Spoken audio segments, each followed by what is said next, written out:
urakoze cyane mu kwiza gutuma Miguel Bermudez Marine ndabahaye mwiriwe mwese aha muri Topo Chico uyu munsi kwa gatanu zitandatu z'ukwa kabiri mu mwaka wa 2026 hamwe n'abihuje natwe biciye kuri satellite Amazonas na satellite Eutelsat 8 mu bihugu bitandukanye turabe mu butumwa bwiza bwa Matayo mu gice ca 10 murongo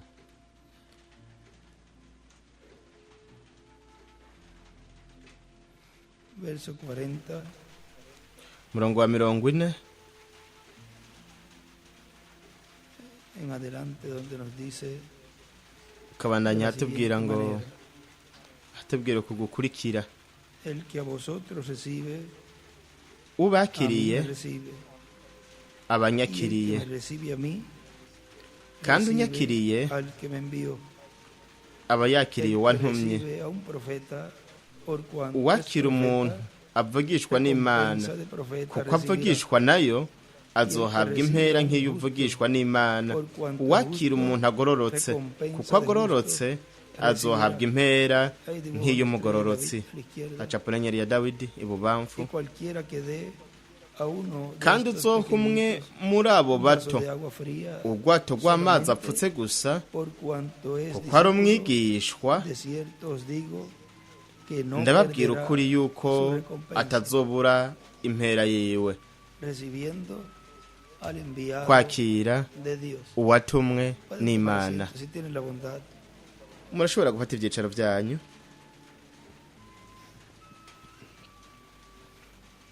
A través de la escritura hemos visto biciye mu byanditswe twarabonye como Dios ngene Imana yagendeye ihanga ryayo kandi yagendeye ihanga ryayo biciye mu bavugishwa nayo intumwa zayo kandi muri buri gihe na buri kiringo yo biciye muri iyo ntumwa mw'ico gikoresho yarakoze igikorwa kijanye n'ico gihe kandi abo bamwakira bakira umugisha w'umuvugishwa bakira impera kubwo kwakira uwo muvugishwa kandi abamwanka nabo nuko baronka ibihano vy'Imana kuko ikiremwa muntu igifise ibintu bibi vyo gucagura iciza canke ikibi araronka ivy'Imana iriko irakora ishitsa biciye muri iyo ntumwa canke akavyanka. Murabe muri buno butumwa bwitwa ibigega vyatobotse aratubwira ku rupapuro rw'indwi muri kino gitabo aravuga ngo Isirayeli yari yakoze ibi bibiri bikomakomeye. Imana yari yavuze yuko bo bari bayihindukiriye ko iriba ry'ubugingo kandi bari bahejeje ibigega byabo byo kunwa. Rero ni ikintu tungo dutatu, niyo mpamvu niyumvira iki canditswe nuko bibangekanye cyane n'ivyo nariko ndavuga mu gatondo kubijanye n'isaha turiko turabako hamwe n'impamvu hamwe n'ico turiko turagwanira. Turabe rero Isirayeli nk'akarorero c'Imana yakoze iyo itireza kugumaho yo nyene ubwayo kandi ari ikintu kimwe gusa Imana buri gihe yamye yubahiriza, ubwo bwabaye uburyo bwayo yategekanije yashizeho kubw'abantu acapurenyeri ya Dawidi bubafu kandi igihe baba bavuye muri ubwo buryo nuko rero Imana yaba itubahirijwe. Imana rero yacituma abantu bababara kubwo kwitandukanya n'ivyo baba yababwiye ngo bakore. Ntaco bitwaye ivyo byaba ari byo byose, iyo mbere yanabahaye ivyagezwe ntimukoreko ntimupime gusa atari kubw'icaha co kubikora ahubwo kubw'icaha co kutumvira ivyo yavuze yuko bokora. kandi ntihigera habaho itegeko atagihano gihari, yandika ngo itegeko, kuko atagihano gihari nuko ari itegeko nticoba ari ikintu gikomeye, kiretse habaye hari igihano c'iryo tegeko. Rero turabona yuko ibyo bakoze muri iyo minsi bigaragara bisa neza n'ibyo turiko turakora uyu munsi, canke n'ibyo abantu bo mw'ishengero bariko barakora. Yandika ngo birabangikanye n'uyu munsi, ndetse kandi yandika ibubafu amaja hejuru ngo Imana yubahirije gusa uburyo yo ubwayo yishiriyeho ku bw'abantu. Imana gusa yubahirije uburyo yashizeho ku bw'abantu, kandi uburyo yategekanije ku bw'abantu ni ubuhe? N'umuvugishwa. Nta bundi buryo buhari Imana yategekanije yashizeho kugira ngo ikore igikorwa kijanye n'igihe umuntu ariko arabamwo, kuko uwa acaba umurongozi, umuyobozi. Buri gihe ikiremwa muntu gitereza kugira umurongozi, umuyobozi, kandi uwo nawe ni umuvugishwa. Kandi mu yandi majambo, kubera ko aba yarongetswe n'Imana, nuko rero abantu nabo baba bafise ubuyobozi bw'Imana. Hatari uwo muvugishwa nta buyobozi bw'Imana buba buhari. Uko niko vyamye igihe cose. Mu gihe ca Mose, iyo bitaza ko Imana biciye muri Mose yari yanongetse kugira ngo arokora abo bantu bari kubandanya arabaja, ariko kubera ko cari igikorwa c'Imana Muremyi w'ijuru n'isi biciye muri ico gikoresho, nuko rero harashikirwa ibyo yari yavuze yuko abo bantu bazorokogwa. No murabe ubutumwa agaciro Imana iha izina ryayo 22 z'ukwa 2/1999 muri Alto La Paz Bolivia, aravuga ngo kubw'ivyo rero inyifato yose mbi bwoko bw'Aburayo bwafashe imbere ya Mose yaraharuwe nk'inyifato mbi, inyifato y'ubugarariji bagarariza Imana Aburahamu na Isaka na Yakobo na Mose, ariyo yari biciye muri Mose irikijana abantu mu gihugu c'isezerano, kandi batezwa guca mu nzira ari atari inzira bo bari bariciriye, ahubwo yari inzira Imana yari yaciye. Murabe kubwo kuja mu gihugu c'isezerano yari inzira ngufi,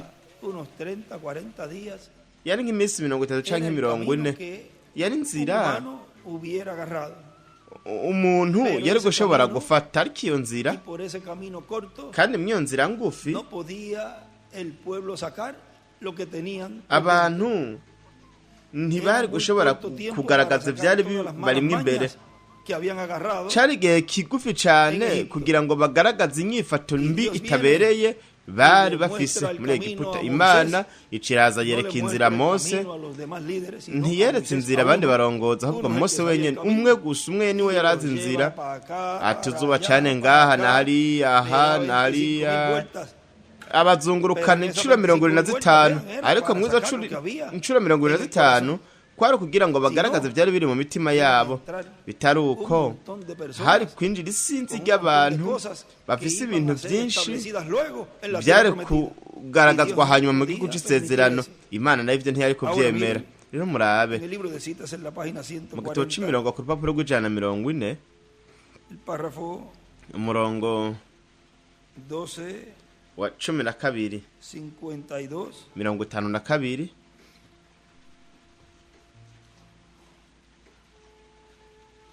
52 ni umurongo wakuwe mu butumwa yitwa ngo kubera iki bategereje kuba arabungere. Reka turabe na hano naho, aha ni ku rupapuro rwa 32 muri kino gitabo.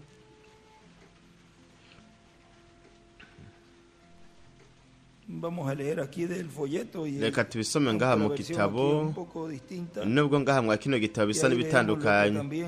turazana gusoma rero n'ibyo yahanditse muri ako papuro rwa 32 haravuga ngo kumbere hahera imbere gato y'uwo murongo uri mu gitabo c'imirongo baridoza mu bugaragwa barapfa ibihumbi n'ibihumbi nta na babiri muri bo bajabutse barakizwa mu mamiliyoni n'igice babiri mu mamiliyoni 2 n'igice wewe uvuga uti ati vyo mbega niki cababayeko barazimiye burundu ati abo bose hamwe databrana Yesu niwe yavuze ivyo baravuze basukuza bacu baririye mani mu bugaragwa banywera kwa rwa rutare nawe Yesu aravuga ngo ariko bose barapfuye baratandukanijwe burundu murabona abo bose murabe bo baridogeye uburyo bwari bwategekanijwe n'Imana aho rero niho hahera mu gitabo c'imirongo iyo niyo mpamvu bo bapfuye rero mwumvirize neza uyu mwihwezo wa nyuma ntubacike bo baridoze icatumye bapfira mu bugaragwa nuko bidoze bidogera uburyo bwari bwategekanijwe n'Imana umuvugishwa uburongozi bw'umuntu murabe impamvu yatumye bapfa nuko bidoze baridoze kandi bidoze gute kandi niki bariko baridogera uburyo bwari bwatekanijwe n'Imana bidogeye ku vy'Imana yari yatekanije kugira ngo ibarokore kugira ngo no hanyuma biciyemwo murongozi nyene nubwo itakorerejwe igikoresho nyene ariko yari umurongozi umwe yari muhemu yari amareka w'isezerano abajane mu gihugu c'isezerano biciye muri Yosuwa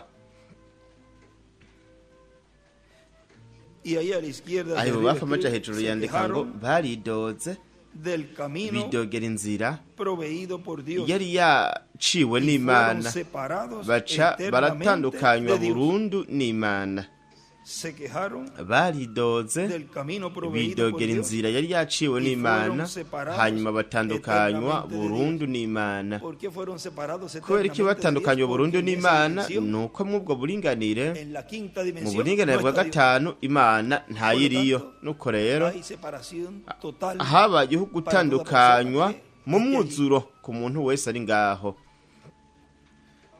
rero abandanya avuga ngo mbwira igihe Imana yigeze gukoresha umugwi kugira ngo iyobore ntuzigere uhabona muri Bibiliya umuntu bobo ijambo ryaje kuri Mose Kora twese turazi yuko yiyegeranije ubwiwe hanyuma yidoga ko Imana itari igororotse mu gukora ikintu nk'ico mu guha umuntu ubutumwa yavuze ngo twese turabera kubera iki tudashobora kugira idini kuvuga nk'uko ejo twavuze duke muri ibyo ati kubera iki tudashobora kugira idini ati kubera iki tudashobora gukurikira aba barongozi murabona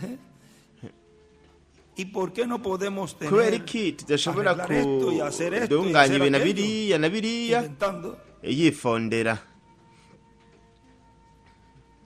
yiyadukanira Imana yabwiye Mose ngo itandukanye nawe ati ivyo bintu nabirambiwe kandi mwibuke Yuda nawe nyene avuga nk'ivyo nyene ku misi ya nyuma ivyo ni ivy'ukuri bo barahonye bahonera mu bugariji bwa Kora vyongeye turazi vyabaye kuri Kora na babandi bose bamwe babazagiza ijambo ry'Imana yaryo ryari rihe muri Mose avuga ngo babazagije Mose n'ubwenge bw'Imana bwa burya burongozi bw'umuntu umwe wese muri bo yarahonye yandika ngo barahonye reka rero turabe Imana umwungere muvugishwa itwereka imigambi yayo yo muri kazoza mwijwi rikurikira ry'ikimenyetso yandika ngo uburongozi bw'Imana mu muntu umwungere muvugishwa ndetse kandi yandika ibo bava amaja hejuru ngo umuntu afise ubutumwa rero aho kandi En el libro de citas, miren, mu ahí gitabo escribe c'imirongo encima murabe ngaho yanditse hejuru del camino, ese es de la kunze ni ku página rupapuro 140, ijana na párrafo mirongo ine 12, umurongo wa 12 mirongo itanu na kabiri hejuru escribe yanditse del ngo camino inzira provisto por Dios. yaciwe n'Imana De Moisés se quejaron ya y Mose murieron. barayidogeye barapfa. Ya ahí está Aho rero en las Sagradas Escrituras biri mu byanditswe vyera lo que le ocurre a ivyababayeko los quejones, abo bidoze a los que andan quejándose todo el abagenda tiempo. bidoga igihe cose.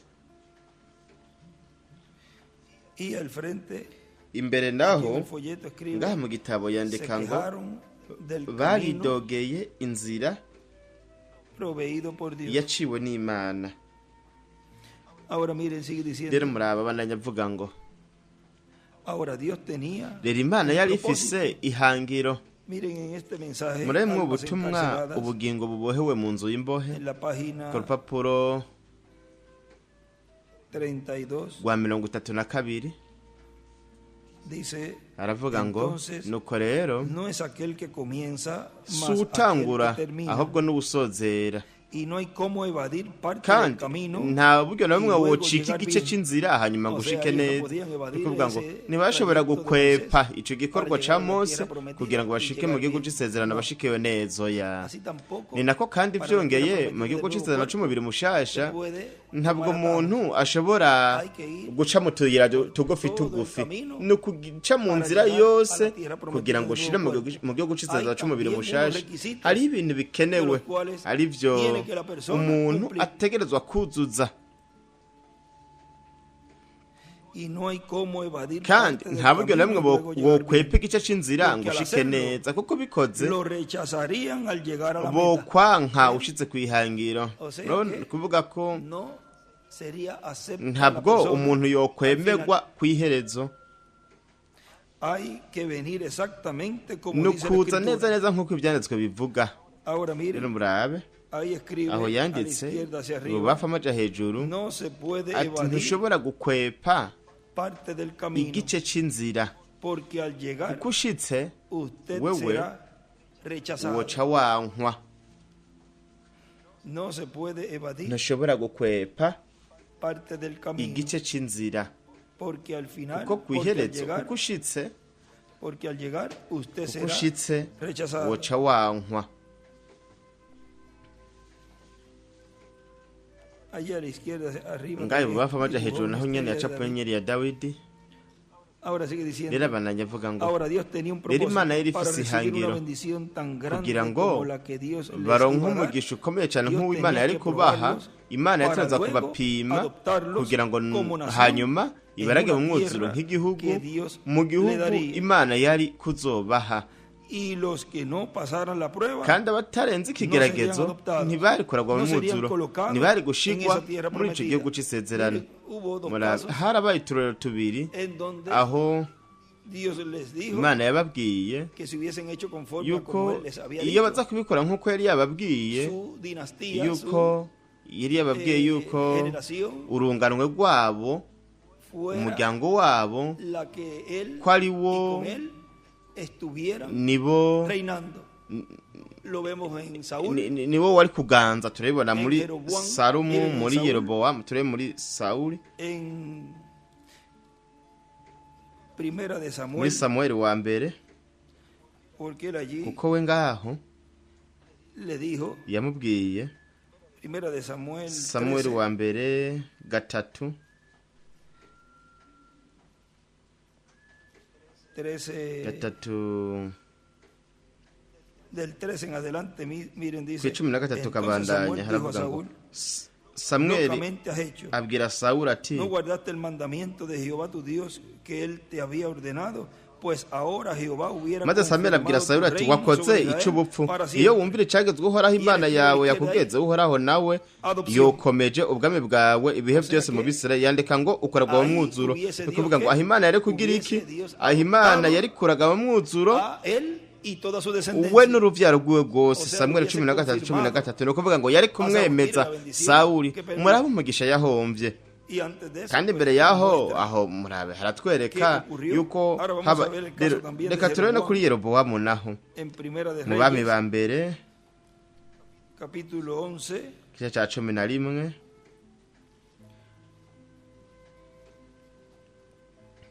verso verso 38. umurongo wa Ahí le está 38 diciendo ngaho yereka aramubwira lo que él tiene que hacer ibyo atereza gukora o lo que tenía que hacer. canke Dice, ibyo "Y si atereza kuvuga prestares gukora oído a todas las cosas que ngo te none mandare, rero niwumvira ibyo y anduvieres en mis azokubwira byose e hicieres ngo lo ukagendera recto mu nzira delante de mis ziwe ojos, ngo ugakora guardando mis ibyo abona estatutos ko y mis bibereye ngo mandamientos, ukitondera como amabwirizwa hizo yiwe David mi n'ibyagezwe siervo, byiwe ngo yo nk'uko estaré dawidi umusabyi contigo, wiwe yagenza y te edificaré ngo nuko casa azobana firme, nawe como la edifiqué ngo a agushingire David, inzu itazovaho y yo te entregaré nk'iyo a yashingiye Israel. dawidi ngo kandi Aquí viene azoguha el escriba abisirayeli murabaho yandika ngo será adoptada azoragwa y mu aquí mwuzuro dinastía, yandika ngo umuryango ni ukuvuga ngo descendencia. abamukomoka ku O sea, rubyaro él y rwiwe su reino. kuvuga ngo we n'ubwami bwiwe Ahora rero ya sabemos lo que hizo él, turazi ibyo yakoze ibyo ari Por lo byo tanto, nuko rero no fue ntabwo adoptado, yarazwe mu mwuzuro él tampoco. nawe nyene byongeye Ahora en el fin del rero ku iherezo tiempo ry'ibiheho sí habría un yego grupo hazobaho umugwi que sería uzuragwa mu adoptado mwuzuro la edad. igihe cy'ishengero El grupo umugwi y el hamwe mensaje. n'intumwa Ellos sí bobo pasarían ego la prueba. bazonesha bazorenga ikigeragezo bino byose byashushanijwe hariya ku iherezo ry'ibihe habría un hari mensajero kuzobaha intumwa y un hamwe pueblo n'ihanga abantu en el cual Dios ab'imana confirmaría ese yari reino kwemerera para yari siempre. kwemezamwo ubwo Es un bwami reino ibihe byose eterno. ni ubwami buhoraho Ahora sigue rero diciendo, bandanya kuvuga ngo y ahora rero todos los que se rebelaron en abantu contra de bose Moisés, bahagararije y mose todos los que actuaron n'abantu bose incorrectamente bakoze también, nabi allá en la fiesta hariya de los umunsi moabitas, mukuru w'abamowabo umunsi mukuru mowabo yari yazanye todas kugira esas ngo personas de 20 años abo hacia bantu arriba, bose kuva ku myaka todos 20 los que ukaduga de Egipto habían n'abantu salido, bose bari que bavuye muri tenían Egiputa 20 bari años bafise hacia imyaka arriba, 20 de 20 ukaduga años hacia arriba, imyaka 20 no ukaduga entrarían a la tierra prometida. ntibinjiye mu gihugu O c'isezerano sea que kuvuga ko todos los que se habían rebelado en abantu contra de bose Dios bari no bahagararije entrarían imana a la tierra prometida. ntibinjiye mu gihugu c'isezerano Eso, vean, eso pasó Muraba, allí en ivyo Números, byarabaye hari ivyo byabaye hariya mu donde nos guharura habla, aratubwira Números guharura 32, 32 aquí nos dice, aratubwira y nos muestra haratwereka en esta porción también ahí habla muno de murongo kandi byongeye aravuga los 20 años hacia arriba. ab'imyaka Aquí en el 20 ukaduga ngaha ku murongo verso ku 11. murongo wa 11 Ahora rero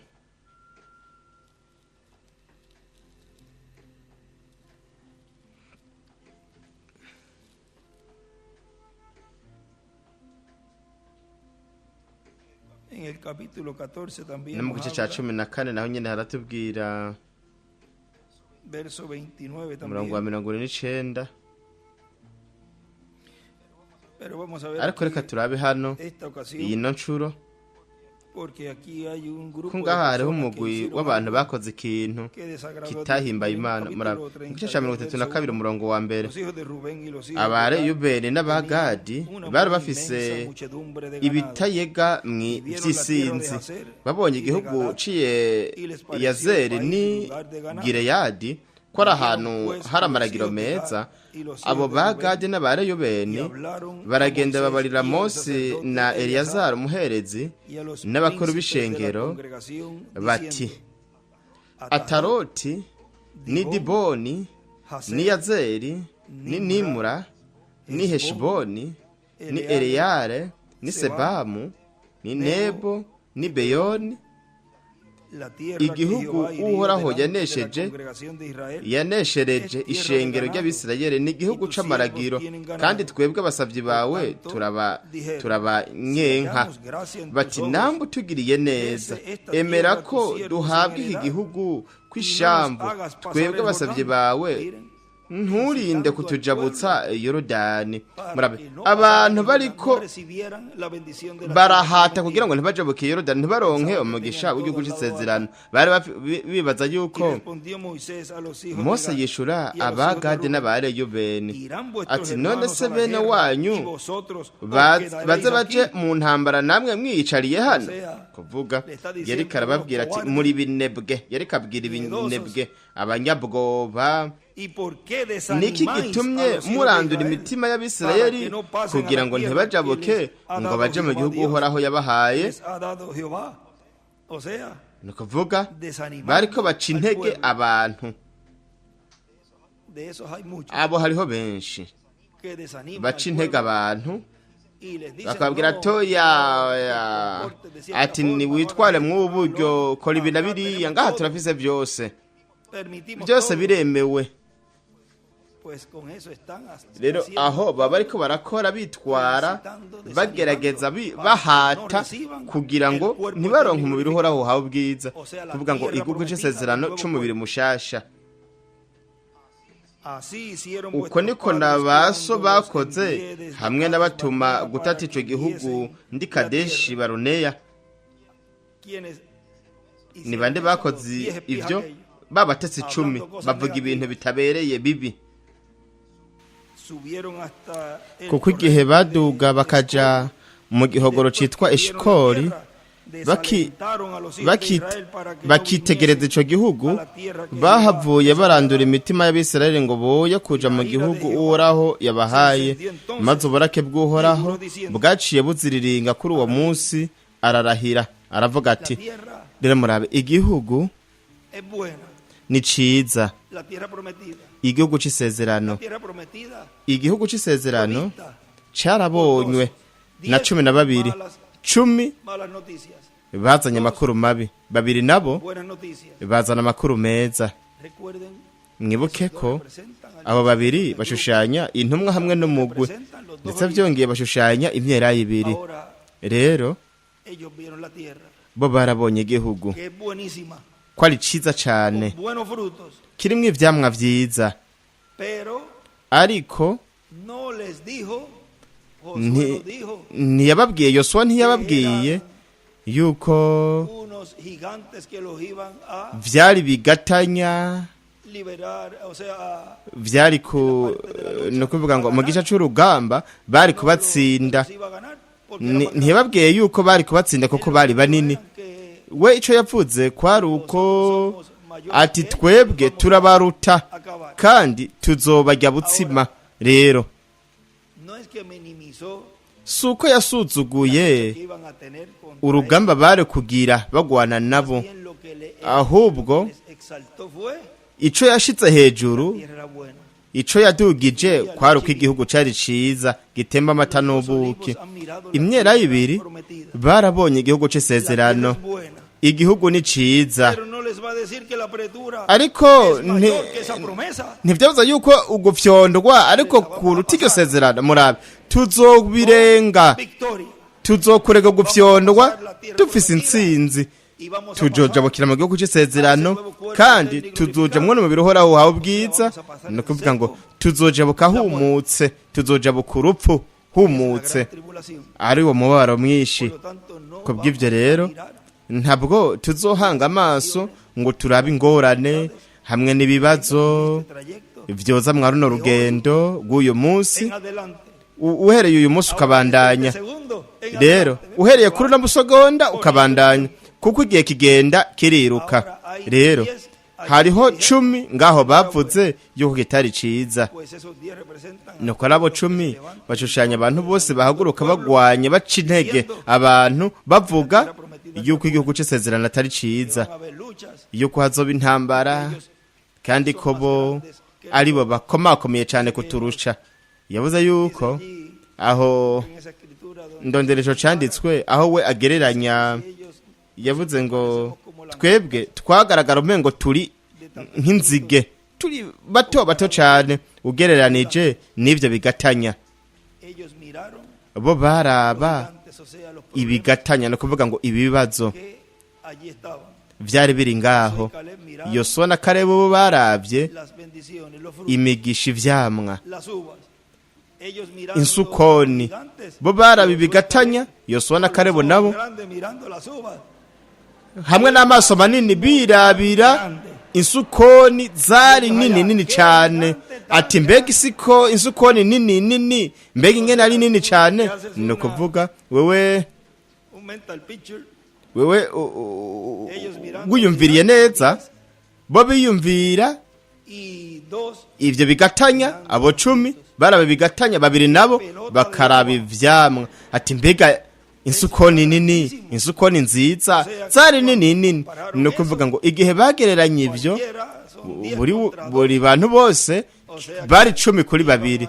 Ni ukuvuga ngo aho bari kuzimira. Ariko murabe aho ntabwo en cuenta ntabwo babizirikanye. vinieron con Abo bari baje negativas. bazanye ibintu bibi, baje guca intege abantu, ntibabitayeho.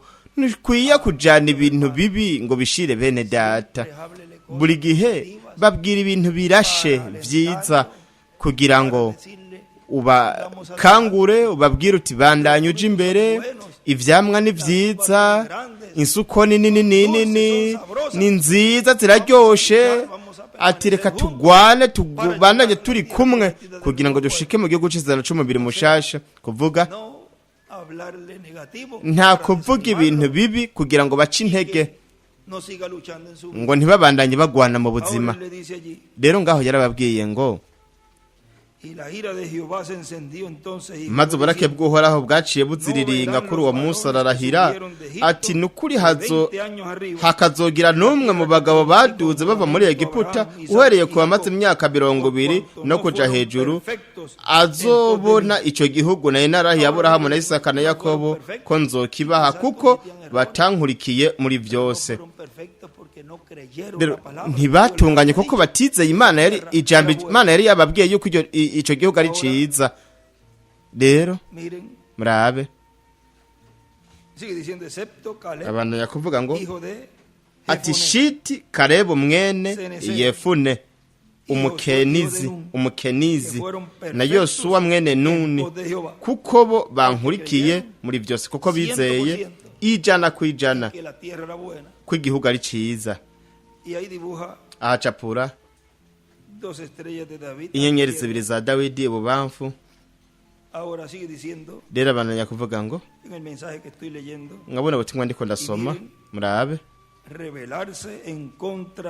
kugarariza Imana kwari kugarariza Mose, ari we yari umuvugishwa Imana yari kwirakoresha mw'ico gihe. Mu butumwa bwitwa intumwa yo ku mugoroba, murabe ku rupapuro rwa 32 muri kino gitabo haravuga ngo buri gihe wamye ari umugwi w'abarongozi igihe cose bagiye barahuvya abantu. S'abantu n'abarongozi nibo babahuvya. Rero wewe uvuga uti wowe mwendata Branham, rero rindira gato, dutegerezwa kwerekana ivyo biciye mu vyanditswe. Bidabaye bishingiye ku vyanditswe nuko ntaco bimaze. Kubw'amajambo yabo y'ubwenge mu burongozi bwabo badahumekewe amajambo y'ubwenge bobo mu bikorwa. Hariho bamwe mwa zino njeni bashobora kwiyumvira ibi bintu bari hamwe. Mbega Satani nawe nyene si njeni muri ivyo, si kimeneke muri ivyo. Mbega si we yasomeye Yesu Kristo canditswe, mbere anakoresha impamvu yarabikoze. We ni kimeneke muri ivyo, ariko Yesu ntiyigeze amuhaririza. Yaravuze ngo vyanditswe vyongeye ati herera inyuma yanje Satani. Yego abarongozi badasizwe, aho yandika ngo uburongozi budasizwe, yandika ngo uburongozi amaca hejuru naho yandika ngo abarongozi bahuvya abantu buri gihe. Los líderes Abarongozi entregan al pueblo. nibo bahuvya abantu buri gihe.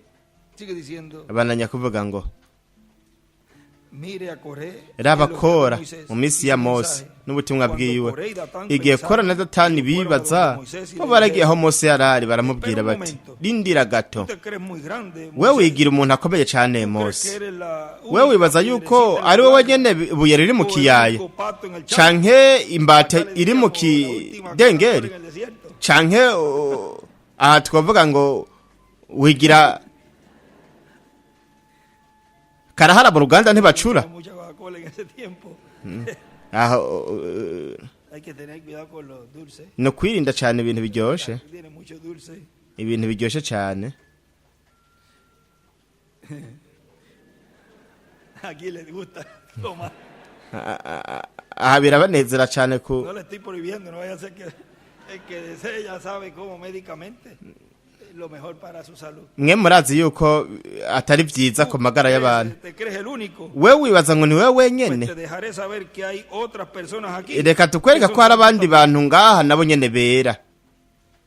Moisés no había dicho que no fueran Mose santos. ntiyari yavuze ngo sabera, ariko yari afise igikorwa kandi yategerezwa kugishitsa. Y pues ellos organizaron un Nuko grupo rero baciye y borganiza dijeron contra umugwi Moisés. baca baza kugwanya Mose. Murabe n'ingoga Haciendo grupos. baciye bagira Recuerdan utugwi. cuando el hermano Branham Nibuka igihe habló mwenda del Abraham yavuga misterio de Dios, muri Kristo ibanga ry'Imana rihishuwe, unas palabras a la novia, bamushiremo ijambo ry'umugeni, hacer grupos. yavuze ibyo gukora utugwi ko ibyo atari byiza, Y también en ndetse no 170 ku majana 79 mu imatanijwe está orando ahí, igihe yariko arasenga hariya que no hagan, yavuze ngo no permita ntiwemere que hagan grupitos, ntimwemere ko todo eso. ¿De dónde ntiwemere ko ¿Quién lo provoca? bakora uturwi. Es Mbega ibyo byose biva hehe? enemigo de Dios. Ninde abizana? Ni Sekibi, umwasi w'Imana. Miren, ahí dice, Murabahora avuga majana 79 haravuga ngo ruego que sean sanos inmediatamente y ruego umaze que kunkiza aparten ubunyene el poder hanyuma de maze no Satanás gukura ububasha bwa cuando satani viene para igihe desanimarlo. buje kugira ngo Que bace acabamos de intege. leer hace un ratito. Kandi duhejeje gusoma mu kanya gato iki Ese grupo para abo bantu baraje uwo mugwi waje kugira ngo uce intege abantu, no kuvuga yuko ubwo bwari ububasha bwa Sekibi en ellos muri para bo desanimar al kugira pueblo, ngo buce intege abantu o para hacerle formar canke grupitos. kugira ngo ubacikishemwo utugwi. Kuvuga yuko byongeye ngaho tubona ububasha bwa Sekibi umwasi kugira ngo yihatire gukora uturwi kugira ngo agwanye igikorwa c'Imana, kuko ibyo nivyo gusa ashobora, nivyo bishobora konona igikorwa, Y más cuando desalientan cane al pueblo cane igihe en las cosas que se están llevando a cabo. vyerekeje abantu mu bintu bariko barakora. Lo que se está haciendo, pues cállese la boca y váyase. Utemeranya n'ibiriko birakorwa numa ntugende ngo ugire uruhara muri ibyo, ariko kandi ntuje no guca intege abantu tiba ntimuje muri ibyo, ati ntimuje muri bijya bindi. Mu gihe abantu bunze umwe ariko barakora mu kintu runaka ari c'inyungu mu gikorwa ndetse n'inyungu no kuri abo bantu nyene, Ahí eso es hablar entre líneas. ahora ibyo ni kubivuga hagati y'imirongo. Ustedes saben de lo que estoy hablando. Canke mwe murazi ibyo ndiko ndavuga ibyo ari byo.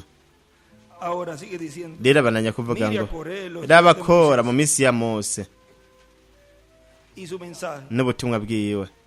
Cuando Coré y Datán Igihe pensaron, Kora na Datani biyumvira ahora más rero abajito, mbere hepfo gato lo leímos. ibi twabisomye.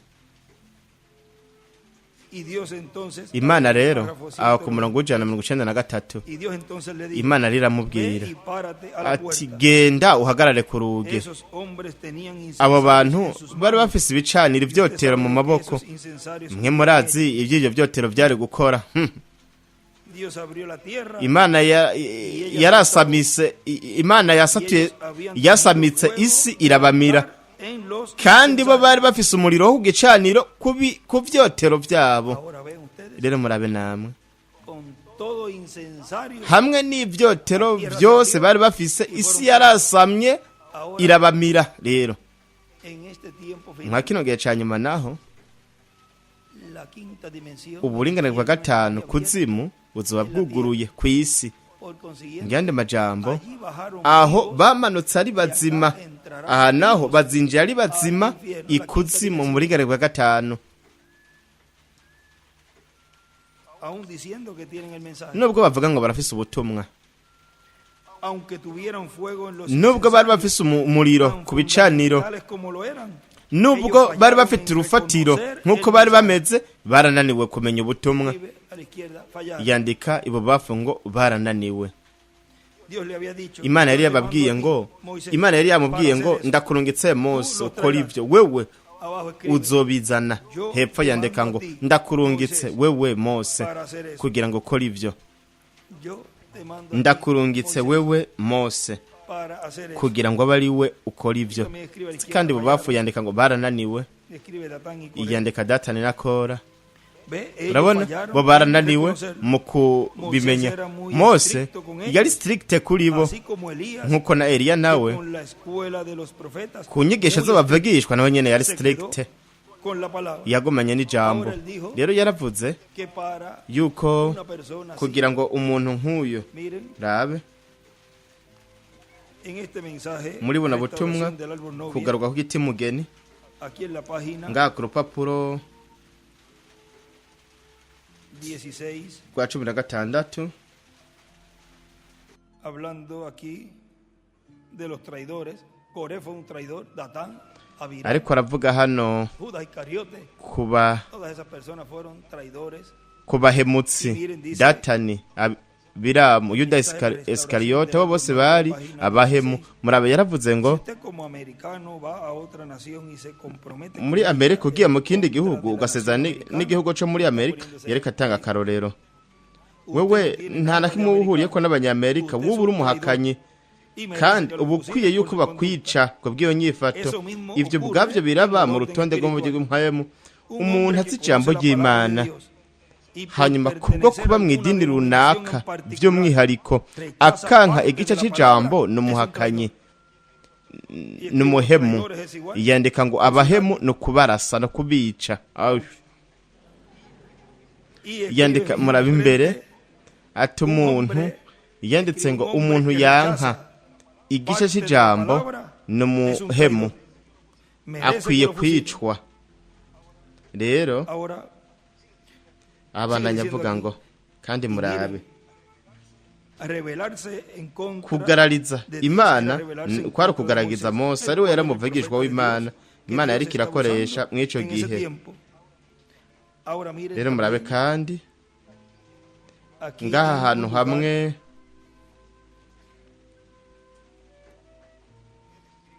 yanditse escribe, bastantito, pero bastantito me refiero que cane, ariko cane mbashatse kuvuga yuko ngiye kubisoma n'ingoga, escribe, ariko murabe yanditse comienza tangura cuando el igihe ministerio ubukozi llega al bugeze nivel ku más rugero bajo rwo hasi cane, y parece que va a ukamenga bugiye desaparecer. kuzimangana, Imana iciburaga mu mwuzuro.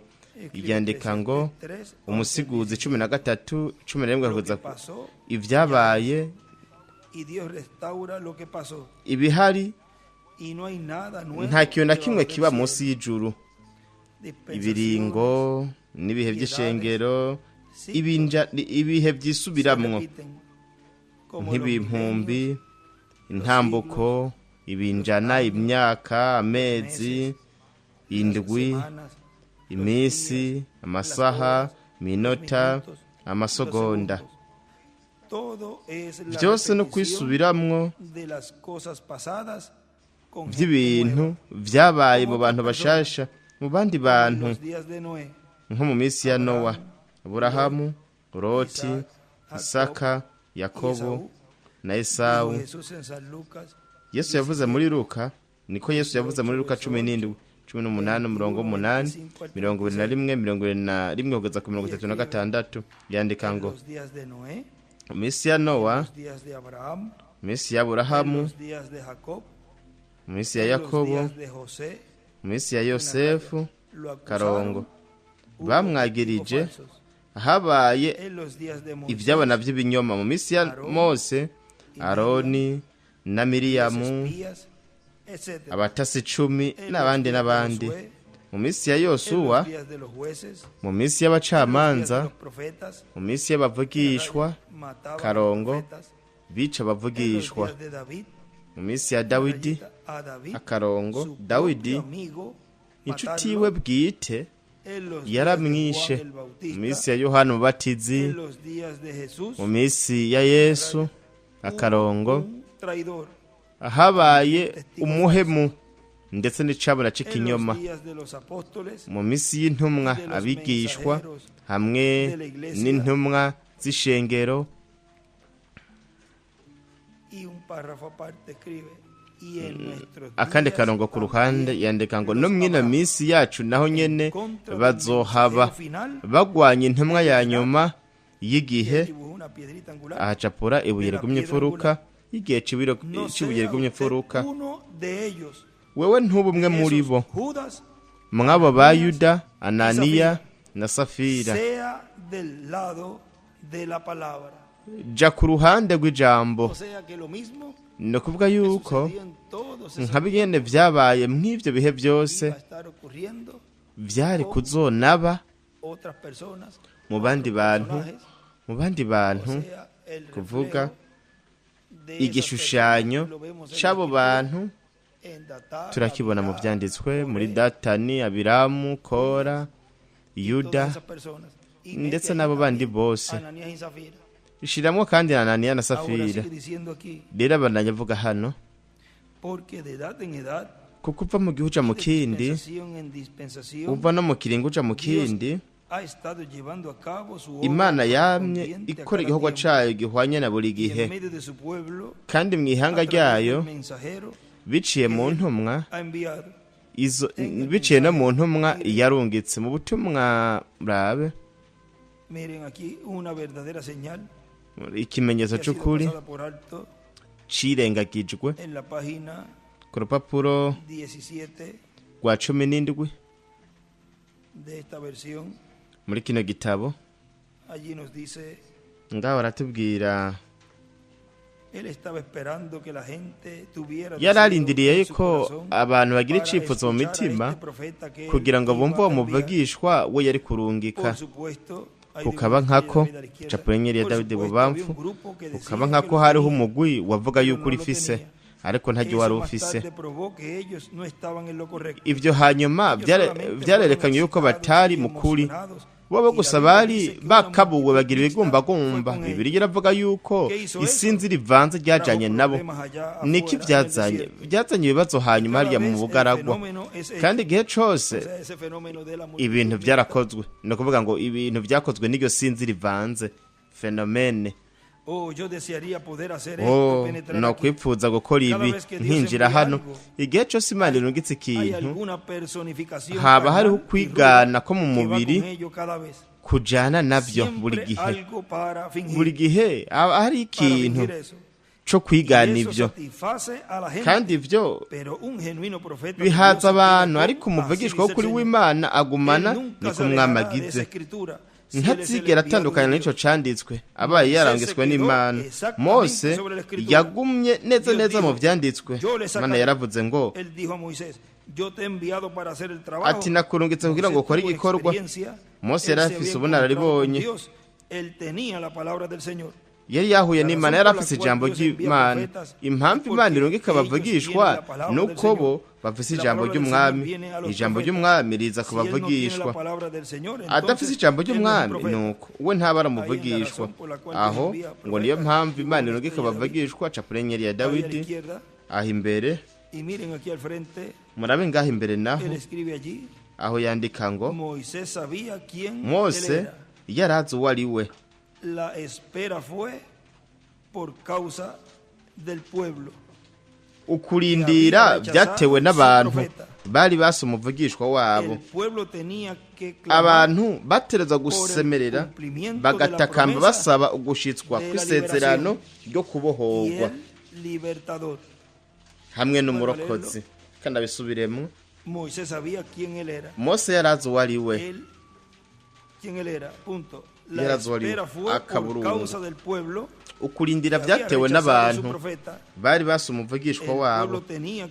Abantu batereza gutakamba bamusaba.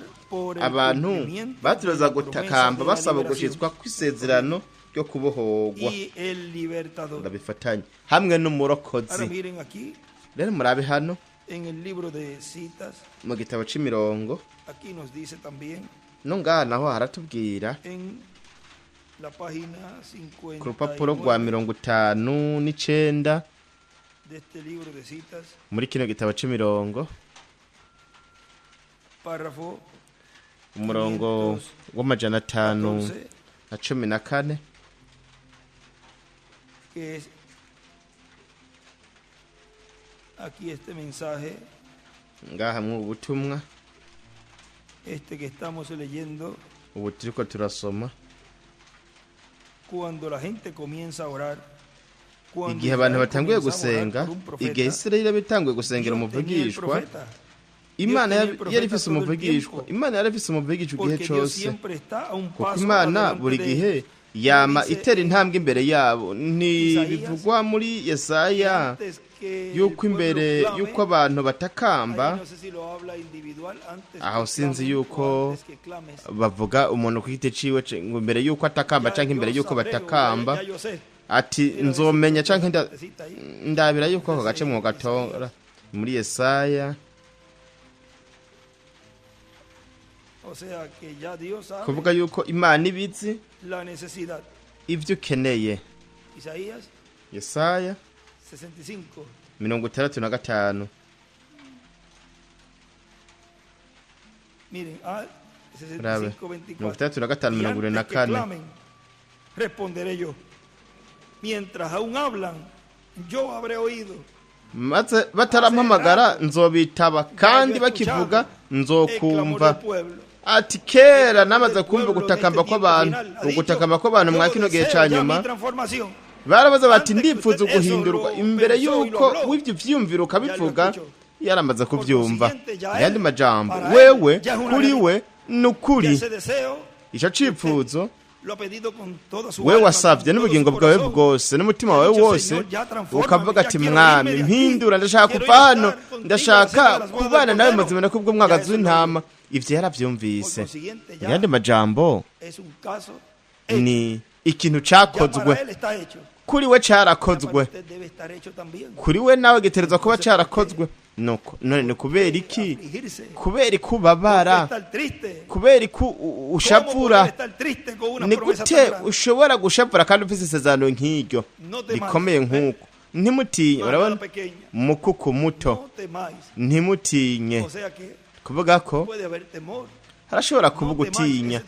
Ntimutinye ubwo bwoba, mugire ubwoba, mugire ubwoba. Oya, mutinye Imana n'integuro yayo. Yego, ariko ntimutinye mukuku muto. Data byaramuhimbaye kubaho ubwami. Ivyo vyaramaze byaraheze. Ubu turi kurundi ruhande, nokore ntugire ikibazo. Ivyo biri kurundi ruhande ubu. Ubu turimo gukuca isezerano vy'akanya gato.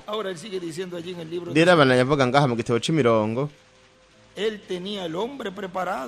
yari yateguye umuntu ariko yari arindiriye yuko abantu batangura gusenga, abantu bamushaka. Hejuru yandika ngo Mose akarongo umurokozi, hepfo naho yandika ngo Imana irungiye kumuvugishwa igihe bamurindiriye. Nka kino gihe naho bari bamurindiriye, co gituma bavuze bati ivyo nivyo je narindindiriye. Mbega si nkavyo nyene bwoko bw'Aburayi buzovuga, kuko nabo nyene baramurindiriye. Ariko ishengero ryo riramufise hagati muri bo. Vyongera muri iki gitabo c'imirongo nyene murabe papuro gujana 56 umurongo wa 13 92. Murabaha haravuga ngo murabe ariko Imana irindiriye kugeza ubwo yica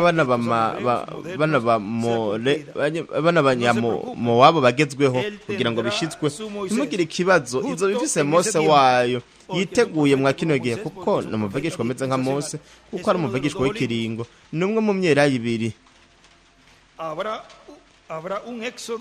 hazoba kuvayo umunsi umwe ku isi mu gihugu Habrá un c'isezerano Moisés viniente hazoba que llamará mose afuera, azohamagarira hanze agarukana kwizera kw'abana ku kwa basi azoza umwe mw'ino minsi.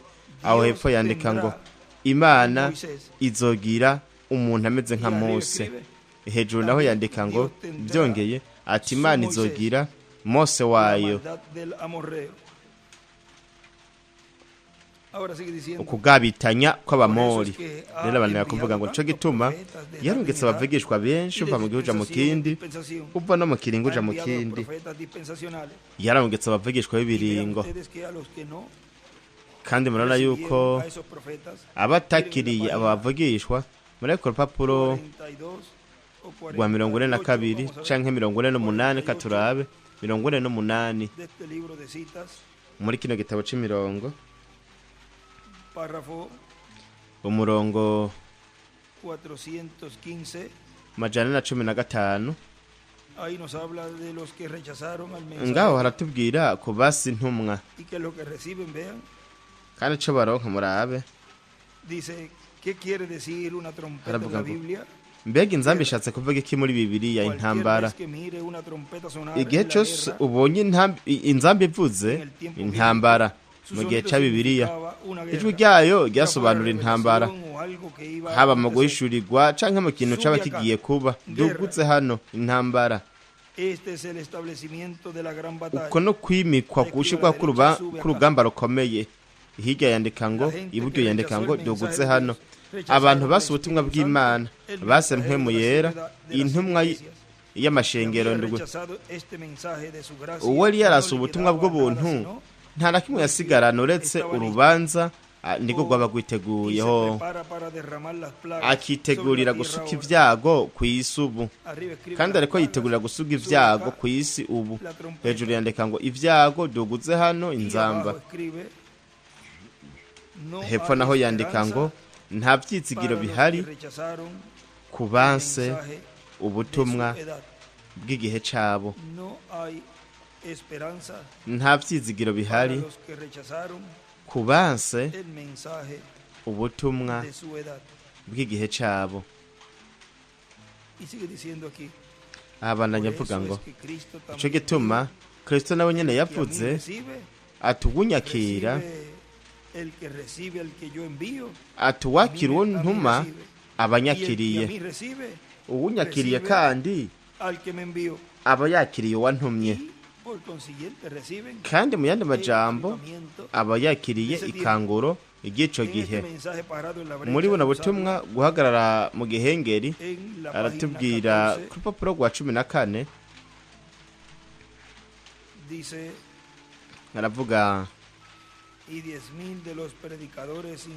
kandi ibihumbi 10 mu bavugabutumwa bahumekewe batanguye ikanguro ryakwiragiye ku isi uyu munsi kuba Panekoti aribo bakiriye ubutumwa bwanje. Bo nibo barose ibibanza. Ishengero rya Panekoti ryerekana abahindutse umugwi muto w'abapanekoti, yuko abandi bose bagiye hamwe, kuko bakira ukuri bakira ikanguro. Aho hari ico gihe, ariko murabe mwa kino gihe nico kimwe. Aho iburyo amaja hejuru yandika ngo ikanguro. Murabe no ngaha naho imbere yandika ngo ikanguro bararyakira abakira ukuri. Mbega ingene bikomeye. Ikanguro baryakira abakira ukuri, kandi ukuri muri Yohana haravuga ukuri ko kuzobagira iki? Kuzobaho kwidegembya. Rero wabandanya avuga hano ngo ariko uwanka uwarungitswe na Yesu Kristo aba ariko yanka Yesu Kristo. Mu yandi majambo aba ariko yanka uwo Yesu Kristo, uwarungitse Yesu Kristo data wo mwijuru. Ibyo byababwiye hariya murabe muri Samuel gice 8, Samuel wa mbere gice 8 nivyo yababwiye Dios a nivyo Imana yabwiye Samuel. Samuel. Vamos a ver aquí, Katurabe hano verso 6, murongo wa gatandatu, cuando le estaban pidiendo, igihe bariko baramusaba umwami, dice, pero no agradó a Samuel estas palabras que ariko iryo dijeron, jambo ribabaza "Danos un Samuel rey que nos ko juzgue". bavuze ngo nabaho umwami wo kubacira imanza. Araheza asenga Uhoraho. Uhoraho abarira Oye Samweli la voz del pueblo en todo lo que te ati digan, niwemerere porque abo no te bantu han ico desechado bakwatse a ti, cose, sino kuko atari a wewe mí banse, me han desechado, ariko ni jewe para banse que no reine ngo sobre simbe ellos. umwami Y wabo. dijo una estrella David al Capuna izquierdo. nyeri ya Dawidi ibubamfu Ahora bien, ngaho. cualquiera podría decir, Buri muntu wese rero gushobora kuvuga ati oya, twebwe ntituriko twanka Imana, ati twase uyu ntidushaka ko atuganza. así pasó en el tiempo de Jesús. Ko niko vyabaye no No mu gihe queremos ca que este Yesu, reine sobre ntidushaka ko yatuganza. Estaban rechazando Murabe bariko al Rey de banka Reyes y Señor de Señores, umwami w'abami n'uganza al abaganza, Creador de los cielos y de la tierra, que umuremyi estaba allí w'ijuru en n'isi yari Jesús. ngaho muri Y así Yesu. es en Kandi este uko niko tiempo. bimeze mwa kino gihe ca nyuma. Ahora, Rero ven ustedes aquí, murabe hano en el libro de citas nos habla mu gitabo c'imirongo haratubwira de lo que les espera, dice ku bibategereje 145:10, ku rupapuro rw'ijana na 10 párrafo 965, umurongo w'amajana 965 nos dice que habrá un juicio allí haratubwira yuko hariya hazoba urubanza para esos que rechazaron el kuri mensaje. abo Dice, banse ubutumwa. Haravuga ngo miren esto también, murabe ibi los dos vyongeye apóstoles, intumwa zibiri, los dos abigishwa patriarcas, babiri, basogokuruza todos babiri, representados. bose barashushanijwe. Kandi n'ubu ntitwashoboye kuvuga kuri ibyo. Umwami ntiyabitwemerera tuzobivuga ko mu isezerano rishasha ku maburi 12, imiryango 12, urufatiro 12, hamwe n'ibintu byose bishushanye ngabaho bari ku ntebe 12 abamarayika ntumwa baho rero kugira ngo bacire urubanza bahase ubutumwa bwiwe. Men aho niho hazi iyo saha ikomeye cyane. Ayo bakomeje hejuru yandika ngo intebe 12, ndetse kandi yandika ngo amaja hejuru y'umurongo yandika ngo intumwa 12 n'abahungu ba Yakobo 12 n'abamarayika ndwi kugira ngo bacire urubanza abase ubutumwa bwabo. Intumwa 12, intumwa 12 hamwe n'abahungu ba Yakobo 12 hamwe n'abamarayika indwi kugira ngo bacire urubanza abase ubutumwa bwabo. Ngabo hepfo y'umurongo iburyo mu mfuruka hepfo acapula nyeri ya Dawidi aho. Rero murabe hano n'ibintu yanditse, yaranditse ngo umuntu atazi igihe abayemwe carico twisuze ivyanditswe vya Bibiliya hamwe n'integuro y'Imana y'ico gihe, imigisha y'Imana iramurengana, arayihomba, ibihano vy'Imana bikamuzako kubwo kutamenya igihe co kugendererwa n'Imana. Kandi abisubiremo, umuntu atazi igihe abayemwo nk'uko biri mu vyanditswe vya Bibiliya hamwe n'integuro y'Imana y'ico gihe, imigisha y'Imana iramucika, arayihomba, akashikwa ko n'ibihano vy'Imana kubwo kutamenya igihe co kugendererwa n'Imana. Mbega ibyo ntivyabaye kuri wa mutunzi igihe yari hariya? Biravuga yuko yararaba hejuru mu gikiriza ca Aburahamu agashaka ko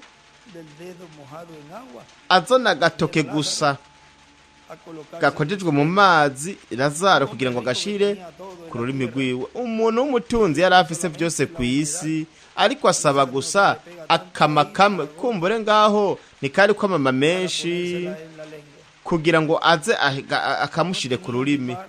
Ntiyari anafise amahera yo kugura Por eso de que le vale al hombre si ganar el amazi mundo makeya espiritual. none vyo marira ko umuntu kunguka ibyo kwisi byose agatakaza ubugingo bwiwe nta na kimwe byo mu marira rero Vean, sigue diciendo acá. murabandanya avuga hano Ahora vean rero vean ustedes cómo Dios murabe se namwe ngene representa en la imana tierra. yigaragariza ku Ahora, isi cómo Dios se representa en la tierra en un profeta. none gute imana yigaragariza ku isi yigaragaza mu muvugishwa n'ingirakamaro cyane gutahura ibyo kugira ngo dutahure yuko iyi Imana irungitse umuvugishwa ku isi uwanka umuvugishwa aba yasimigisha y'Imana Ahora, rero aquí en el libro de citas nos murabe ngaha mu habla gitabo c'imirongo haratubwira ku nkumi insensatas. Miren z'ibijuju nuestro enmiende, página 136, inkumi zisinziriye ku rupapuro rw'ijana na mirongo itatu na gatanu nos muestra allí del por qué aho haratwereka tienen que ser purificados en impamvu la gran tribulación. Miren, bategerezwa kwezugwa mu mubaro mwinshi murabe urupapuro rw'ijana na mirongo itatu na gatanu umurongo 12:05 wa 12 ubusa gatanu dice, ven, haravuga la ngo novia murabona gentílica está umugeni wo mu naciendo. banyamahanga ari mu La ijuru Virgen durmiente, inkumi o sea, la zisinziriye Virgen nazo ni ukuvuga inkumi La z'ibijuju Virgen gentílica inkumi no ha de ser salvada durante ese tiempo. ntizari Ella gukizwa ico ya ha gihe sido salvada, zozo zari zamaze gukizwa ariko rechazada es la novia. zari zaswe Rechazada, esa n'umukwe palabra rechazada dice, ahantu haracafuye rechazada es la novia. Y ella zari solo pasa zaswe por el periodo n'umukwe de la tribulación zica zica para el mu gihe tiempo de c'umubaro purificación. mwinshi mu gihe Porque co ella ha kwezwa rechazado a Cristo, co gutunganywa la kuko palabra, bo base kristo para su purificación. ijambo kugira ngo Abajo abeze hepfo yandika Las ngo fatuas ibijuju rechazan vyanka kristo Cristo, kristo Mesías, mesiya ungido, es lo mismo. umusigwa nico kimwe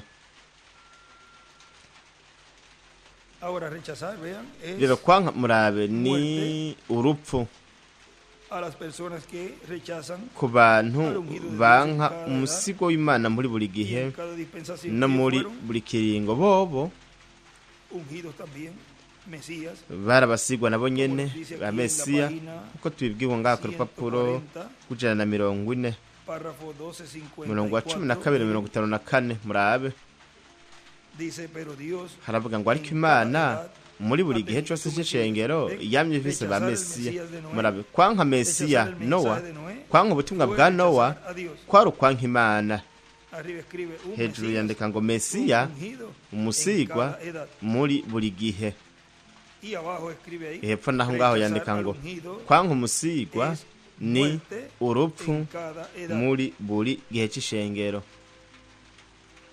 Cuanto más en este tiempo.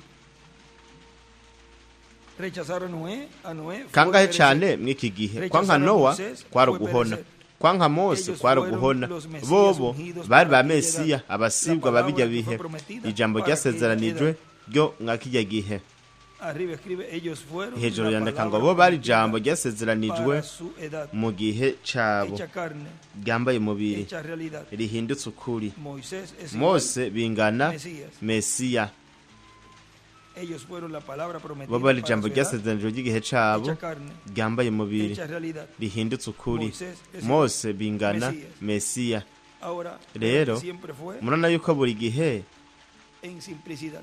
byari mu buryo Siempre buciye bugufi fueron buri gihe manifestados esos ungidos abo basigwa en simplicidad. bagiye En este baragaragara mu mensaje, buryo buciye bugufi murabimwe ubutumwa preguntas y respuestas ibibazo n'inyishu en la página 72 ku rupapuro rwa 72 aquí nos dice ngaha haratubwira muy bien ni byiza cyane los que tienen eso, la novia no necesita purificación alguna. umugeni ntakeneye Ella ya gutunganywa está na kumwe purificada. we yaramaze Y los que gutunganywa están muertos allá en el pasado. abari ngaho naho barapfuye muri kahise ibyo biba turungu Ellos dutatu nunca murabona recibieron la luz bo ntibigeze que ha bakira recibido umuco esta iglesia aquí nk'uri arriba. ishengero ryakiriye iryo Ellos ngaha vivieron hejuru bajo kuba babayeho santificación, mu gutsindanishirizwa santificación. kwabo ukwezwa De esa forma, muri ubwo así buryo sucesivamente vivieron a la gutyo luz bityo que bityo tuvieron. mu muco bagize en una kumbure manera que mu ellos buryo bo padecieron bababajwe nuko vyoba vyaragenze kose no gutoreza kwabo, ariko murabe mwa kino gihe co kunyakurwa nk'iki, murabona hazoza kuza igihe rero aho umugeni yanka umutwe w'umugeni azotereza kubabarizwa ivyo yase, kuko ubutumwa bwiza ntibabutahuye muri kahise nk'uko mwebwe mwabworoherejwe uyu munsi. Murabona mwebwe mubona bworoheje cane, ico gituma haciye ino myaka yose n'uturorero ibimatanije vyuguruye ibihe vy'ishengero byose muri buno buryo biroroshe kugeza ubwo mutoshobora kubihomba. Murabona bavyase rero bavyase burundu, gusa ari ikintu kimwe co gukora, ari ikintu gusa co gukora kimwe, ni ukubabazwa ku bwavyo. Aho yandika ngo ibubafu amaja hejuru kwanka ibuye rigumye furuka, no hejuru naho nyene y'umurongo yandika ngo igihe canke igihe c'ishengero co kunyakurwa. Rero abananyavuga hano uwanka umuvugishwa aba yasa umugisha w'Imana, uwakira umuvugishwa mu izina ry'umuvugishwa aronka impera nk'iyo muvugishwa, kandi aronka imigisha yose Imana ifise muri ico gihe iyo yasezeranije kurungikira ihanga ryayo muri ico gihe. Mu butumwa ibibazo n'inyishu nyene, ariko ubu nubwo ku muhingamo bwaratubwira ku rupapuro rwa 43 muri buno butumwa, ingero y'umuvugishwa ni kuba inshuti y'umuvugishwa. Uwakira umugororotsi mu izina ry'umugororotsi azoronka impera nk'iy'umugororotsi. Matayo 41. Kandi bashaka kumenya icyo intera y'umuvugishwa ni ukuba inshuti y'umuvugishwa. Mwebwe muri inshuti zanje, yarabivuze mu kuza kwe kwa mbere, kandi arabivuze no mu kuza kwe kwa kabiri, ati muri inshuti zanje, abagenzi banje. Ngaha mbege ico kintu kiravugwa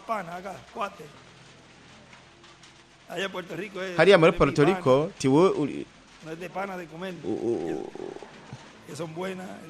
atari ca kindi bakoresha mu gufungura.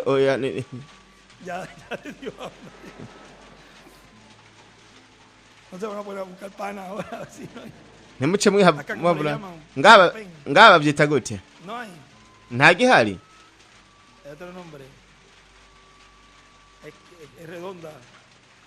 Con muchos puntitos por fuera.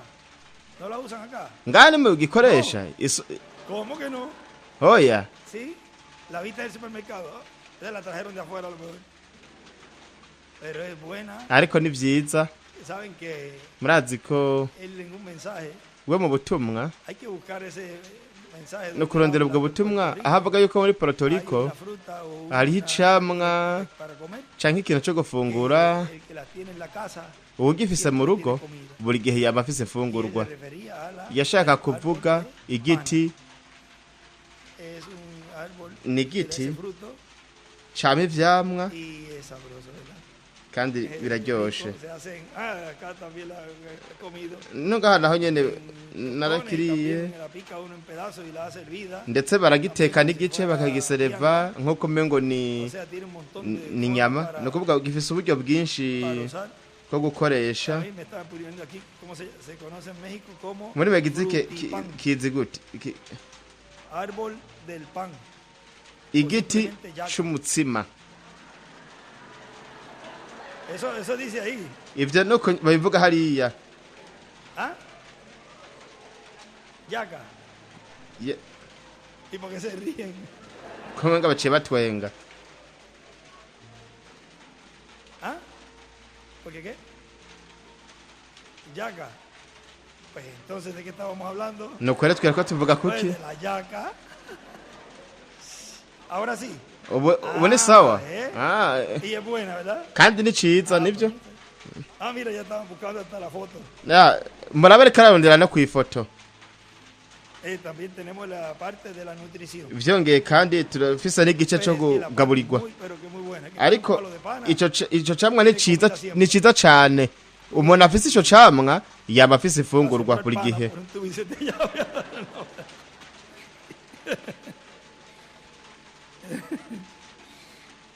Ahora vean, Rero murabe porque salimos hablando de la pana. kuko twariko turavuga kuri ico ni vyiza.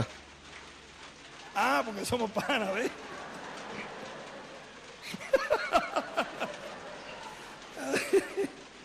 Bueno, esa es una recompensa. Iyo ni ingero Él es tu amigo. n'inshuti yawe. Ahora miren, él escribe Rero abajo, murabe hepfo yanditse ngo recompensa de profeta. ingero y'umuvugishwa bingana Ser amigo kuba inshuti del profeta. y'umuvugishwa. Recompensa Ingero de profeta y'umuvugishwa es igual. bingana Ser amigo kuba inshuti del profeta. y'umuvugishwa. Ahora miren aquí también Rero él murabe no ngaha nos dice en yaratubwiye este escrito muri ibi yanditse él colocó allí San Mateo. ngaho Era la yahashize muri escritura Matayo de San cari Mateo cyanzo cyo muri Matayo 10:41 y él escribe yandika ngo ahí al final ngaho ku iherezo el que recibe a Elías, ati wakira Eliya, Moisés y al Mesías Mose na Mesiya recompensa de la restauración del reino azoronka recibirá. impere yo kugaruka La k'ubwami adopción ukuragwa mu recibirá. mwuzuro niko azoronka. Qué bendición tan grande Mbega umugisha udasanzwe tienen para los amigos del profeta. El uwo que recibe a Elías, uwakira Moisés y Eliya, el Mesías, Mose na Mesiya recompensa de la restauración del baronka reino recibirá. impere yo kugarurwa k'ubwami bazoronka ukuragwa mu mwuzuro. Le dijo él a Mbega si ivyo Saúl, yabwiye y a Sawuli Jeroboam hamwe na Yerobowamu iba a ser restaurado, yari o sea, kuzogarurwa, ni a kuvuga ser confirmado, yari kwemezwa, ubwami bwiwe bwari kwemezwa, y el reino está aquí kandi ubwami buri hano en el alma. mu bugingo. Nuko rero Ser amigo del kuba inshuti profeta, y'umuvugishwa que usted tiene ahí, mwebwe ngaho la muba mufise restauración, la ukugarurwa, seguridad umutekano del cuerpo eterno w'umubiri uhoraho glorificado. uhawe ubwiza.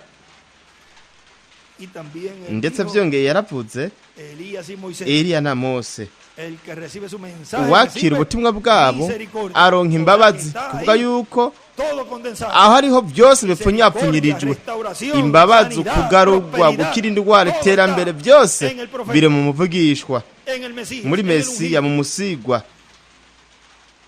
Bendito sea el Señor. Hashemagizwe umwami ibihe bidashira. Ahora miren, él también Rero escribe murabe aquí, kandi byongeye yanditse hano ngo y las pone yabyanditse hagati y'imirongo, 1, 2, 3, 4, 5, 6, 7. yabyanditse mu imirongo indwi, Escribe, yanditse el ngo que recibe a justo uwakira umugororotsi en nombre de mu justo, izina ry'umugororotsi, el que recibe a profeta uwakira en umuvugishwa nombre de mu izina profeta, ry'umuvugishwa recompensa de profeta recibirá. azoronka impera El nk'iy'umuvugishwa. que recibe al que yo enviaré, Uwakira uwo nzotuma me recibe a mí. azoba anyakiriye. El que recibe Uwakira al ángel de Jesús, marayika wa Yesu, el que recibe uwakira a Melquisedec, Melikisedeki recibe su bendición aronka imigisha como yiwe Abraham. nk'Aburahamu. El que recibe a Elohim Uwakira Elohimu con sus ángeles hamwe Miguel y n'abamarayika Gabriel, biwe Mikayeli na Gaburiyeli, de la venida del Hijo del Hombre urugero con rwo sus kuza ángeles. k'umwana w'umuntu azanye n'abamarayika El que recibe biwe. al Espíritu Uwakira Santo, mpwemu yera recibe al que lo aronka envió, yakira y recibe uwamutumye, sus bendiciones. kandi aronka Murebe n'imigisha allá. yiwe. Murabe 1, 2, 3, 1 4, 2 3 4 4 5 6 7 indwi, 7 cosas ibintu ndwi contenidas biri al que recibe. mu wakira. Ahora, al que rechaza, Rero uwanka recibe nawe una sola cosa nada más. aronka ikintu kimwe gusa, ibihano vy'Imana. El que recibe, recibe Uwakira todas las bendiciones aronka imigisha contenidas en yose ese, del iri cual está muri siendo uwo, revelado, dándose muri a ivyo biriko conocer, birahishurwa, y así la biriko persona biratangazwa, lo puede recibir. bityo umuntu agashobora kuvyakira, agashobora En su kuvyizera corazón, mu mutima aunque no wiwe, entienda algunas nubwo cosas, adatahura pero ibintu sí. bimwe bimwe, ariko akavyizera akavyakira. Hanyuma Imana icibananye ikamuhishurira, ikamwungura ubwenge, ikamushirira ivyanditswe, ibintu bikomeye cyane bihambaye ku muntu ari mu bintu nk'ivyo. Kandi icambere akwiye gukora ni ukwizera. Cuando usted cree, Iyo wewe wizeye todo es posible. byose birashoboka. Ahora miren, Rero sigue murabe diciendo él, abanajya kuvuga ngo ¿quiénes son los que reciben la bendición de Dios? murabe abaronka umugisha w'Imana uwo ari we, abaronka uwatumwe Y n'Imana. esa era la situación Kandi en medio del pueblo hebreo. ivyo nivyo vyariko birabera mu bwoko bw'Eburayo. Rero mu bwoko bw'Eburayo murabe mwo butumwa guhishura Imana Aquí nos dice ngaha aratubwira que ellos en la primera venida del yuko Señor bobo mu kuza kwa mbere k'umwami rechazaron. Él bamwase. dice que Aca avuga ngo en su segunda venida mbega mu kuza kwiyo kwa kabiri hoho haría lo gute, mismo. bazokora nk'uko nyene. Miren página 21 Muraba ku rupapuro rwa 21 del mensaje de velando a Dios. ubutumwa guhishura Imana ¿Será aravuga ngo posible que los gentiles bizoshoboka yuko hayan hecho la abanyamahanga misma cosa? bakora nk'ivyo Oh, nyene. Dios, Oh, cuando ellos Mana. han tenido las edades de Igihe la bo iglesia, bagize ibihe Dios, vy'ishengero vy'umwana w'Imana, ariko igihe igitwikirizo cana amadini n'ibintu, kino gitwikirizo c'imigenzo twagize uhereye kuri Panekoti, igihe imigenzo igitambara c'amaekereziya catabuka, abantu bagashaka kuvuga ngo mbisi y'ibitangazo yaraheze n'ibindi n'ibindi. Imana yarakoreye igitwikirizo ibazanira umuco wuzuye, nabo bariko baritegurira kongera kumubamba kandi neza neza nk'uko nyene hejuru yandika ngo bazomubamba ubundi bushasha. Aca avuga ngo uhereye ku bicaniro niho bazobikorera, aho yandika ngo página 21 abajo, papuro rwa 21 hepfo segunda venida, ati mu kuza kwa kabiri los gentiles abanyamahanga hacen lo mismo que hicieron los judíos. bakora nka bijya nyene abayuda bakoze mu kuza kwa mbere. Como que los papeles se cambiaron ahí. Ni nk'uko impapuro En la zihindukaho. segunda venida, Mu kuza kwa kabiri gentiles hacen lo abanyamahanga mismo que baca hicieron los bakora judíos nka bimwe abayuda en la bakora primera venida. mu kuza kwa mbere. Y sigue diciendo, o sea, Bana kuvuga ngo nukuvuga que el pueblo para cada tiempo kw'abantu en que Dios muri buri envía gihe un mensajero, aho Imana yarungitse debe intumwa decir, bendito bakwiye el que kuvuga viene bati en hashemezwe nombre uwuje del mu Señor. izina ry'umwami. Esa es la posición. Icyo kibanza c'abantu, El pueblo debe decir, abantu bakwiye kuvuga bati hashemezwe uwuje mu izina ry'umwami, recibiendo al enviado. kwakira uwatumwe n'Imana. Ha sido para mí un privilegio grande Kuri jewe ryari ihigwe ridasanzwe gushobora kuyaga namwe mwa kano kanya. Aha Imana yanyemereye kuba ndi hagati muri mwebwe muri kano kanya, kandi ejo naho nyene tuzoba turi kumwe mañana sizeri zo mu gatondo ku isaha ya Monterey, las 8 arizo ari saa mbiri, ni saa mbiri hariya bavuga ngo rasoco, saa mbiri muri Puerto Rico Puerto Rico. y el domingo Ku Imana naho es a las ni saa 7 moya acá, hora de acá, ku isaha ya hano, que serían las 9 ari hazoba ari saa 3 zo mu gatondo hora de Puerto Rico, ku isaha ya Puerto Rico, recibiendo kwakira al enviado, uwatumwe n'Imana, el cual en este tiempo final ariwe mwa kino gihe ca nyuma lo hemos recibido, twakiriye, lo hemos identificado como twaramumenye el cumplimiento de lo que nk'ugushitswa Dios habló por medio kw'ivy'Imana yavuze biciye mu nteguza yayo, y kandi el pueblo abantu lo ha coronado. baramwimitse. ¿Cómo? Gute? Conociéndolo, Mu kumumenya, recibiéndolo mu aquí en kumwakira su corazón. aha mu mutima. Dijo que ese Espíritu Santo estaría Yavuze en yuko uwo su mpwemu corazón yera ko azoba ari hagati mu y bantu, que sería kandi ko azoba encarnado.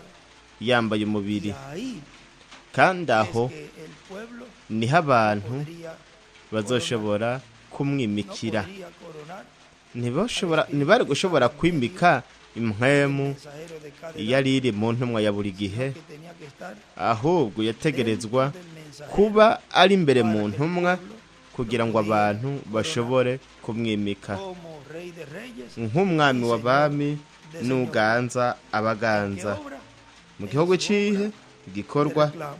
ciwe co kwisubiza Coronado ivyiwe, rey. kumwimika nk'umwami. Hay un canto Hari que indirimbo tiene ese título.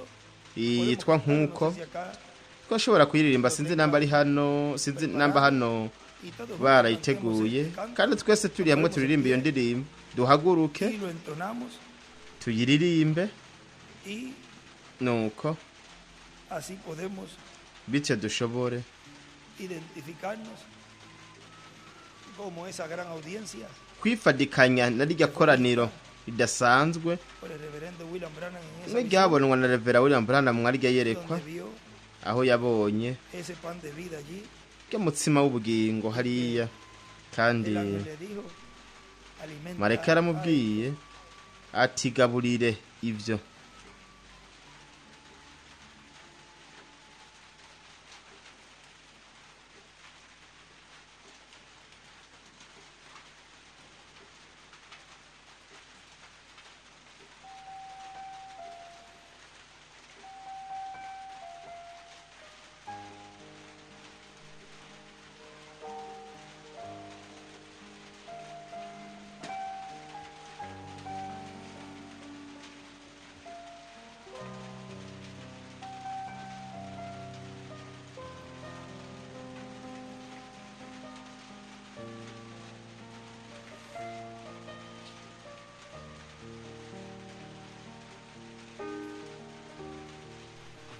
llegado para oír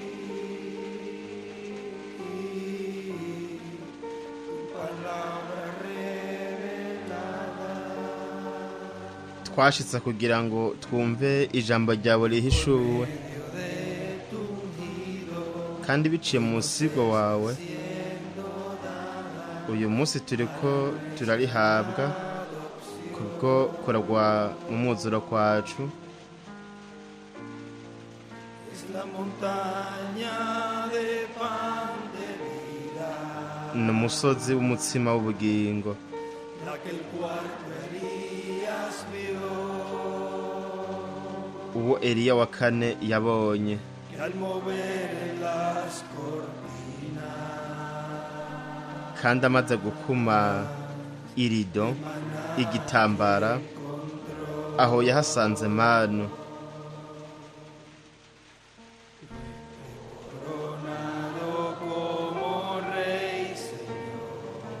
Naramwimitse nk'umwami databuja, naramwimitse muri iki kiringo. Uyu munsi ndemeje izina ryanje muri uku kwisubiza ivyiwe, kandi ndanezerewe kuko nduwunesha. Naramwimitse nk'umwami databuja,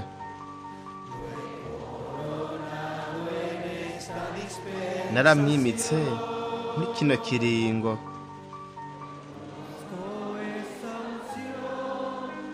Ndemere kugusigwa Imana yamushizeko. Naramwimitse nk'umwami databuja. en el mensaje parado en la brecha, miren, dice, Ubutumwa guhagara mu gihengeri muraba baravuga ngo data wo te damos las mwijuru, gracias ahora por tus bondades y misericordia. turagushimiye kubw'ubuntu bwawe n'imbabazi estás en zawe. nuestros medios.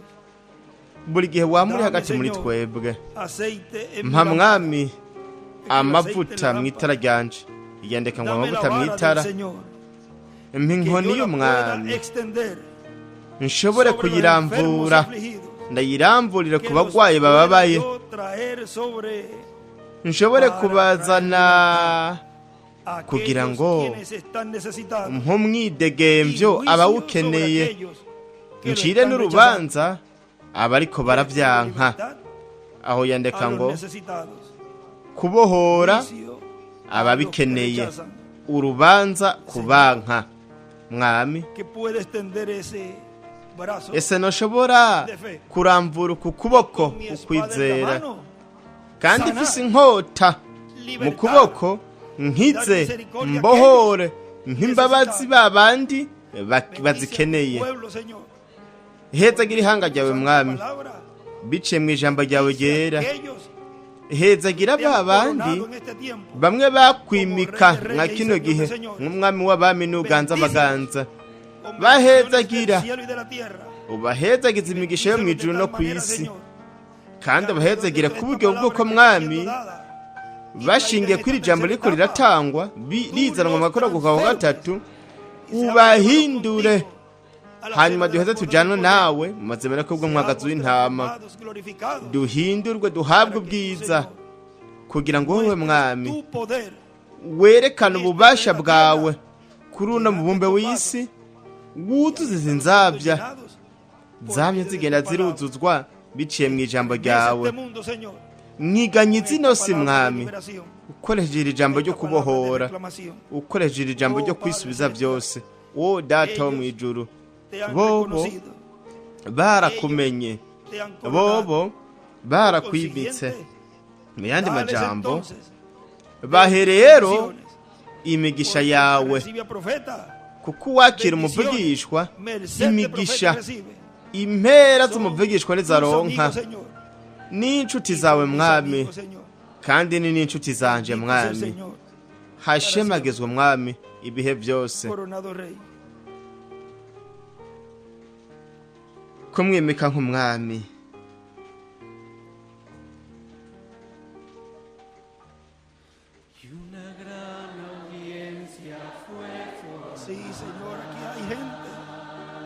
kandi haciye haba ikoraniro rinini cyane hariho abantu mwa iri koraniro bambaye impuzu zera ngiri hanga ryawe mwami ngiri hanga ryawe data bahezagire kandi wewe waranyigishije mu ijambo ryawe bo barakwakiriye nk'ubisubiza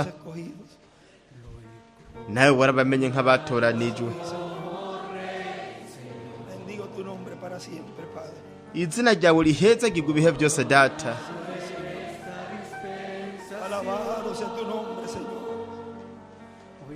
hashigwe hejuru izina ryawe mwami yego me mwami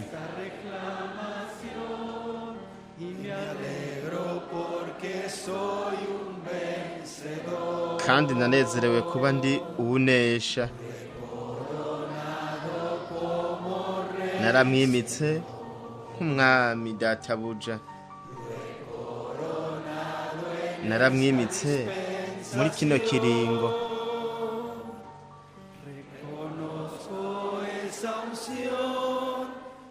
ndazi uko gusigwa ndemera uko gusigwa imana yamushizemo naramwimitse nk'umwami databuja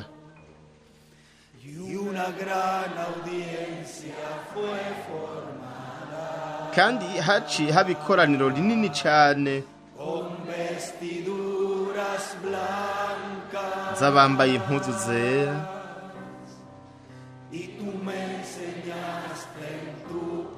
kandi waranyigishije mu ijambo ryawe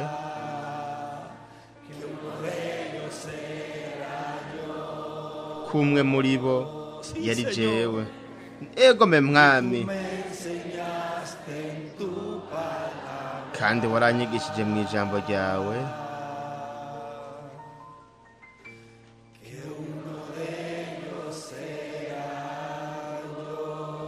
kumwe muri bo yari jewe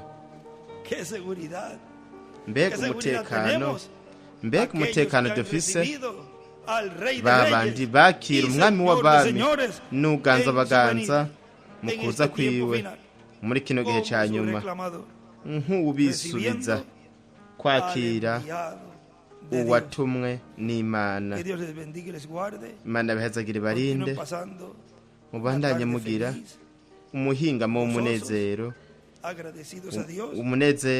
mukengurukira imana ku bwa rino kangiro ridasanzwe yaduhaye kandi ese twobandanya dukanguwe uyu munsi ejo n'ibihe bidashira hamwe natwe bundi bushasha umukwiza butumwa mpuzamakungu inshuti yacu caca umukwiza butumwa mpuzamakungu Miguel Bermudez Marine nakoze cyane imana bahezagire kandi barinde mwese amen.